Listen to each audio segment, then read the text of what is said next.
పెళ్ళైనా పండగైనా వేడుక ఏదైనా పట్టు చీరల ప్రత్యేక వేదిక వారాహి సిల్క్స్. నమస్తే, వెల్కమ్ టు సుమన్ టీవీ. నేను పద్మిని. ప్రస్తుతంతో పాటు ప్రముఖ ఆధ్యాత్మికవేత్త, వాస్తు జ్యోతిష పండితులు, లలిత ఉపాసకులు, వాస్తు జ్యోతిష శిక్షణ నిపుణులు బ్రహ్మశ్రీ నానాజీ పట్నాయక్ గారు మనతో పాటు ఉన్నారు. మాట్లాడదాం. నమస్కారం అండి. శ్రీమాత్రే నమః. చాలా బ్యూటిఫుల్ గా ఎవరి ఇంటిని వాళ్ళు ఎంత సింపుల్ గా సెట్ చేసుకుంటే వాస్తు ఎంత అద్భుతంగా పనిచేస్తుందో మీరు చక్కటి టిప్స్ అందిస్తూ ఉన్నారు సార్. సో పశ్చిమం వరకు మాట్లాడుకున్నాం. ఇక వాయవ్యం, వాయవ్యంలో చాలా సర్వసాధారణంగా చిల్డ్రన్స్ బెడ్రూమ్ ఉంటుంది కదా సార్. వాయవ్యం ఒకసారి నేను చూసింది ఏంటంటే సార్, ట్రిపుల్ బెడ్రూమ్ తీసుకున్న వాళ్ళు ఒకవేళ దేవుడి గది రాకపోతే వాయవ్యంలో దేవుడి గదిని పెట్టుకున్న వాళ్ళని కూడా నేను చూసాను సార్. అది కరెక్టేనా పద్ధతి? ఇట్లా అసలు దేవుడి గది గురించి ఇంకాస్త వివరంగా మనం ఈశాన్యం గురించి మాట్లాడినప్పుడు నేను కొన్ని క్వశ్చన్స్ ఉన్నాయి సార్, అడుగుతాను. సో అసలు వాయవ్యం ఎలా ఉండాలి సార్? ఏమేమి ఉండొచ్చు, ఏమేమి ఉండకూడదు? అలాగే ఏ రాసుల వాళ్ళు వాయవ్యంతో రిలేట్ అయ్యి ఉంటారు? ఇవన్నీ ఒక్కసారి మీ ద్వారా తెలుసుకోవాలి. తప్పకుండా అండి. వాయువ్యానికి చంద్రుడు అధిపతి, వాయువ్యానికి వాయుదేవుడు అధిపతి. అందుకే వాయువ్యే భాండార సంస్థితం అన్నారు శాస్త్రంలో. అంటే ఇంట్లో భాండాగారం, బియ్యపు బస్తాలు, కొంచెం స్టోరేజ్ లాంటిది వాయువులో పెట్టుకోవచ్చు. కిచెన్ కూడా పెట్టుకుంటారు, సెకండ్ ఆప్షన్. అంటే మీకు ఇప్పుడు దక్షిణాగ్నేయ ద్వారం ఉందనుకోండి, అక్కడ కిచెన్ పెట్టుకోలేం. దక్షిణ ఆగ్నేయ ద్వారాలు ఉంటాయి. S2 లో వస్తే పెట్టుకోవచ్చు. పదాలు ఉంటాయి, దానికి పదం బట్టి ద్వారం పెట్టుకోవచ్చు. అప్పుడు మరి అక్కడ కిచెన్ లోంచి నడుచుకుంటూ రాలేడుగా, మెయిన్ ఎంట్రన్స్ పెట్టుకోవడం వాయువులోకి వెళ్తుంది కిచెన్. దేవుడు గది, దేవుడి గది కూడా సెకండ్ ఆప్షన్ కింద పెట్టుకోవచ్చు. బట్ ఫస్ట్ ఆప్షన్ అయితే ఈశాన్య దేవతా గృహం, ఈశాన్యంలోనే పెట్టుకోమని చెప్పారు శాస్త్రంలో. ఈ మధ్య తెలియక ఈశాన్యంలో బరువు అది ఇది అంటున్నారు. దాని నుంచి మీకు క్లారిటీ ఇస్తాను. దేవుడికి బరువా? అదే కదా, దేవుడికి బరువు, మరి మనకు బరువు. బరువు ఇక్కడ ఉంది సార్, మొత్తం బరువు అక్కడ ఉంది. అయితే వాయువ్యం అనేటువంటిది మనసుని సూచిస్తూ ఉంటుంది. ఎవరైనా ఇంట్లో వాయువ్య దోషం ఉన్నా, వాళ్ళ పర్సనల్ చార్ట్లో మూన్ పాడైనా వాళ్ళకి ఖచ్చితంగా ఇంకొంచెం మానసిక స్ట్రెస్లు పెరుగుతూ ఉంటాయి. ఒక 10 years 12 years బ్యాక్ కేసు ఇది నేను చెప్తాను మీకు. ఆ ఇంటికి రాకముందు వరకు కూడా ఆ ఇంట్లో ఉండేటువంటి పిల్లవాడు బాగానే ఉండేవాడు, చాలా చక్కగా ఉండేది. వాళ్ళు ఆ ఇంటికి మారి కొత్త ఇల్లు కట్టుకుని మారిన తర్వాత నుంచి మెంటల్లీ డిస్టర్బ్ అయిపోయాడు వాళ్ళ పిల్లడు. ఎందుకు డిస్టర్బ్ అయ్యాడు అని. ఎంత ఏజ్ పిల్లాడు సార్? ఒక 10 years ఉంటాయండి, 10-11 years ఆల్మోస్ట్. ఇప్పుడు ఒక 20 years పైన ఉండొచ్చు. ఇప్పుడు బాగున్నాడులేండి. చూడ్డానికి అది అసలు ఏ వాయువ్య దోషం లేదు కదా అనిపిస్తుంది. ఉత్తరం దిశ ఇల్లు సహజంగా వాయువ్యంలో మెట్లు పెట్టుకుంటాం కదా. పైకి వెళ్ళేసరికి ఏమైందంటే వాళ్ళు ఎలివేషన్ కొంచెం పైకి లేపారు. మెట్ల పైకి మేడ మీదకి ఎక్కడానికి కూడా వస్తాయి చూసారా. అలా ఎప్పుడైనా లేచినప్పుడు ఇంటికి నైరుతిలో మళ్ళీ సపరేట్గా ఒక గది కట్టాలి పైన.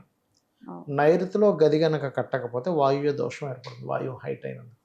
ఇట్లా ఇంబ్యాలెన్స్ లో అంతే. ఇప్పుడు ఏం లేదండి, ఇప్పుడు మన బాడీలో ఎలా అయితే వాత పిత్త కఫలు ఇన్బ్యాలెన్స్ అయితే మనకి హెల్త్ ఇష్యూ వస్తుందో, గృహానికి కూడా పంచభూతాల ఇన్బ్యాలెన్స్. వాయుతత్వమా, అగ్నితత్వమా, జలతత్వమా, ఆకాశతత్వమా, ఈ తత్వాలు ఏవైతే ఉన్నాయో, ఈ తత్వాల 5 elements ఏవైతే ఉన్నాయో, ఈ 5 elementsలో బ్యాలెన్స్ ఇన్బ్యాలెన్స్ అయినప్పుడు ఆ ఇబ్బంది వస్తుంది. చంద్ర సంబంధించి ఇన్బ్యాలెన్స్ అయింది, తీవ్రమైన ఆలోచన విధానం, వాళ్ళకి అర్థం కాకపోవడం, కంగారు పడడం, ఇవన్నీ పెరుగుతూ ఉంటాయి. అందుకని ఎప్పుడు కూడా పెరగడం తరగడం జరగకూడదు వాయువ్యం. వాష్రూమ్స్ కనుక పర్టికులర్గా మీకు వాయువ్యంలో ఉంటే ఇంట్లో చాలా చిన్న ఏజ్లోనే, నేను చాలా కేసెస్ చూసా ఇట్లా 13, 14, 15 ఏళ్ళ వయసులోనే పిల్లలకి అట్రాక్షన్స్ గురవడం, లవ్ అఫైర్స్లో పడడం, అదే లోకం అనుకోని వాళ్ళతో పాటు వెళ్ళిపోవడం జరిగాయి. లేదా ఒక్కొక్కసారి అదే లోకం అనుకొని వాళ్ళ జీవితాలు, వాళ్ళ చదువుకునే టైంలో తల్లిదండ్రులకి ఎంత బాధ చూడండి.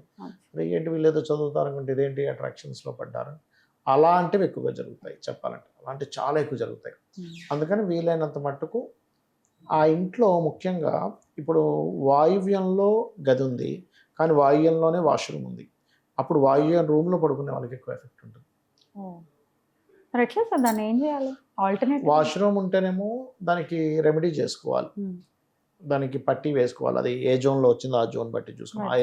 ఐరన్ కానీ సిల్వర్, అల్యూమినియం కానీ పట్టీసే వస్తాయి ఆల్మోస్ట్ అక్కడ. లేదు అంటే వీలైనంత మట్టుకు మీకు ఖాళీ చేసే ఛాన్సెస్ ఉంటే ఖాళీ ఖాళీ సొంతలు సొంత ఇల్లు ఉంటే ఆ రెమెడీ చేసుకోవచ్చు. అంతే. సొంత ఇల్లు ఉండి ఇండివిజువల్ హౌస్ అంటే మనం మార్చేసేవచ్చు, బాత్రూమ్ అని కూడా మార్చుకోవచ్చు, మార్చు. వాష్రూమ్. లేకపోతే కనీసం ఆ కమోడ్ తీసినా దాని ఎఫెక్ట్ తగ్గుతుంది. తగ్గుతుంది. ఇక్కడ ఏమవుతుందంటే ఎప్పుడైతే వాయువ్యంలో పెట్టామో ఆటోమేటిక్గా కొంచెం గట్లు లేపుతారు. వాయువ్యం పైకి లేచిందిగా, కొంత నైరుతి కంటే పైకి లేచింది. అలాగే వాయువ్యంలో ఎప్పుడైతే మీకు మనం ఈ వాష్రూమ్స్ ఉన్నాయో, ఆలోచన స్థానం మైండ్ కదా, మైండ్ ప్లేస్లో మలమూత్ర విసర్జనలు చేస్తున్నాం మనం మనస్థానంలో. పాడైపోయింది. వీళ్ళ మనసు పాడవుతుంది ఆటోమేటిక్. కానీ ఎప్పుడైతే ఎవరైతే వాయువ్యంలో బియ్యం బస్తా పెడతారో వాళ్ళ ఇంట్లో ఖచ్చితంగా బ్యాంక్ బ్యాలెన్స్ పెరుగుతుంది.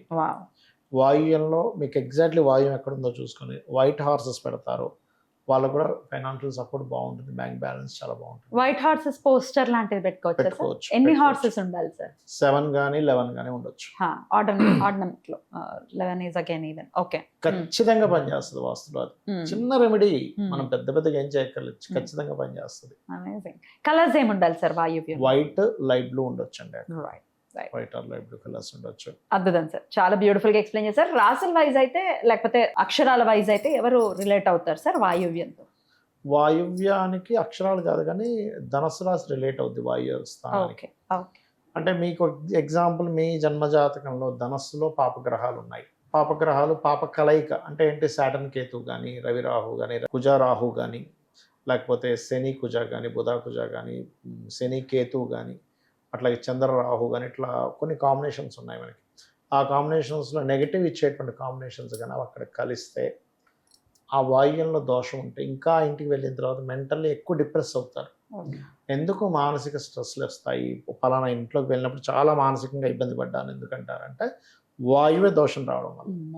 వాళ్ళ ఇంట్లో వాళ్ళ జన్మజాతకంలో వాయువ్యంలో అంటే ధనస్సు రాశి పాడవడం వల్ల. చూసుకోవాల్సి ఉంటుంది. అద్భుతంగా వివరించారు సార్. చిన్న చిన్నవి కరెక్షన్స్ చేసుకుని కూడా చాలా పెద్ద సమస్యల నుంచి పడచ్చు అని చెప్తూ 100% పడవచ్చు. అమేజింగ్. చాలా అద్భుతంగా వివరించారు.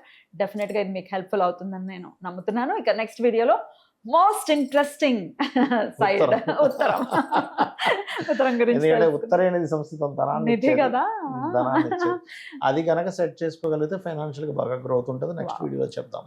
తప్పకుండా sir. Thank you so very much sir. నమస్తే. శ్రీమాత్రే నమః.